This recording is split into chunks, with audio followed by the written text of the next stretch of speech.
Good morning, Mami Nice! Today is Friday. At maaga ang mga teens sumalis kanina. Maaga din nagising si Azil at tapos na siya nag-milk. Si Azil naman kakagising lang at ito nga, gatas agad. Ito yung usual morning nila. Laro-laro lang after milk. While they're busy playing, magpo-fold naman ako ng mga damit nila. Para ganado ang morning, makinig lang tayo ng music. At wait, I'm yours.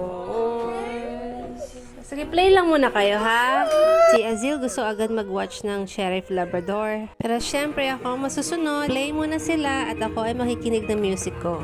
Morning vibes lang habang nagpo-fold. Inuna ko nga pala yung mga pajamas and shorts nila. Same pa rin ang folding method ko since infant pa sila. Ito yung paraan ko para magkasya at organized yung damit nila. At ayan, start na silang mag-play. Gustong gusto ko yung mga ganitong moment nila. Yung nagkakasundo sila at hindi nag-aaway tuwing naglalaro. Kasi sa totoo lang, madalas talaga silang mag-away. At ito na nga, almost done ako sa mga pajamas. Sinabay ko na rin tong mga pampunas nila.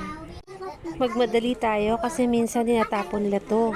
At ayan na si Azir. At namayang hapon naman itong t-shirts and sandals nila. At pwede na natin ilagay sa cabinet. This time, hayaan ko na silang manood ng gusto nila. Gustong gusto nila tong Sheriff Labrador.